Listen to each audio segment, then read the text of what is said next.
बहुत से लोगों को लगता है कि वो इस दुनिया से अलग हैं, जैसे वो यहाँ के नहीं हैं। उन्हें भीड़ में भी अकेलापन महसूस होता है, रिश्तों में एक खालीपन और जीवन के हर पहलू में एक इनर डिस्कनेक्शन। क्या ये महज संयोग है या कुछ और? क्या हमारी आत्मा सच में किसी और ग्रह से आई है? कुछ लोग खुद को तारों से जुड़ा हुआ महसूस करते हैं। उन्हें जमीन से ज्यादा आकाश खींचता है। साइंस इसे इमेजिनेशन कहता है, लेकिन कई प्राचीन ग्रंथों में इसे सोल लिनिएज कहा गया है। आत्मा का स्रोत इस पृथ्वी से नहीं बल्कि किसी और डायमेंशन से जुड़ा होता है। हमारे शास्त्रों में लोक की बात होती है, भूलोक, स्वर्गलोक, महरलोक, तपोलोक और ब्रह्मलोक। ये सिर्फ मेटाफोर्स नहीं है, ये चेतना के अलग अलग रियल्म्स हैं और इन रियल्म्स में रहने वाली आत्माओं की फ्रीक्वेंसी पृथ्वी की तुलना में बहुत अलग होती है। क्या संभव है कि कुछ आत्माएं इन हायर लॉक्स से पृथ्वी पर जन्म लेने आई हों, कुछ खास कार्यों के लिए?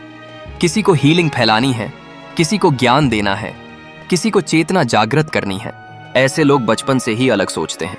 उन्हें वर्ल्डली चीजों में इंटरेस्ट नहीं होता। वो समय से पहले मैच्योर हो जाते हैं।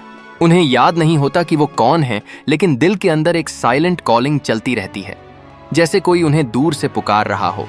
मॉडर्न साइकोलॉजी ऐसे लोगों को ओल्ड सोल्स कहती है, लेकिन हमारे संतों ने इन्हें आगंतुक आत्मा कहा है, जो कहीं और से इस धरती पर आई है। उनके भीतर एक ऐसा ज्ञान होता है जो उन्होंने यहाँ सीखा नहीं होता, पर जैसे वो पहले से जान चुके हैं। कभी ध्यान में, कभी सपनों में, कभी चुप्पी में कुछ अलग सिंबल्स, प्लेसेस या फेसेस उभरते हैं जो इस जीवन से नहीं लगते। ये हेल्यूसिनेशन नहीं होता, ये सोल इम्प्रिंट होता है। कुछ वैज्ञानिक इसे जेनेटिक मेमोरी या कॉस्मिक रेजोनेंस कहते हैं, लेकिन विज्ञान अभी चेतना के इन गहरे स्तरों को पूरी तरह समझ नहीं पाया है। नासा के पूर्व वैज्ञानिक डॉक्टर एडगर मिचेल ने कहा था, "We are not human beings having a spiritual experience. We are spiritual beings having a human experience." शायद इसी वाक्य में वो राज छुपा है जिसे हम अब तक समझ नहीं पाए। आपने कभी सोचा है, कुछ बच्चों को बिना सीखे पियानो या पेंटिंग आ जाती है, कुछ बच्चों को पास्ट लाइफ यादें आती हैं। क्या ये सब सिर्फ संयोग है या फिर आत्मा किसी और ग्रह, किसी और जीवन से वाइब्रेशंस लेकर आई है? कुछ आत्माएं जिन्हें स्टार सीड्स कहा जाता है, उनकी ऊर्जा इस पृथ्वी से मेल नहीं खाती। उन्हें हमेशा लगता है कि कुछ मिसिंग है, और जब वो ध्यान में उतरते हैं या किसी पवित्र स्थान पर पहुंचते हैं तो उन्हें भीतर कुछ याद आता है, एक गूंज, जैसे कोई फॉरगॉटन कनेक्शन वापस जाग गया हो। श्रीमद् भगवद गीता में श्री कृष्ण अर्जुन से कहते हैं, "बहूनि में व्यतीतानि जन्मानि तव चार्जुन।" हम दोनों ने कई जन्म लिए हैं, लेकिन वो याद नहीं क्योंकि माया ने ढंक दिया है। क्या माया सिर्फ एक इल्यूजन है या फिर एक इंटेंशनल वेल है जो आत्मा को भूलने के लिए दिया गया ताकि वो इस धरती पर अपने उद्देश्य को खोज सके?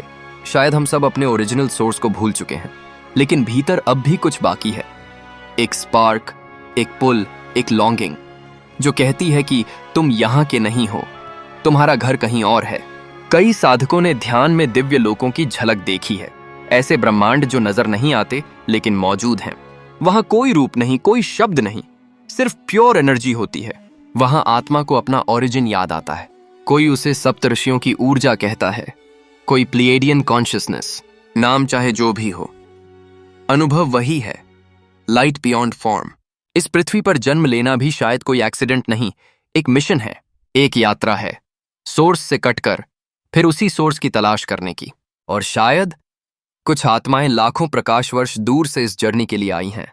अगर आपको भी कभी ऐसा लगा है कि आप यहाँ के नहीं हैं, अगर आप अकेले होकर भी कोई अनजाना कनेक्शन महसूस करते हैं, अगर आपको आकाश से प्रेम है, तो शायद आप भी एक ट्रैवलर हो किसी कॉस्मिक जर्नी पर।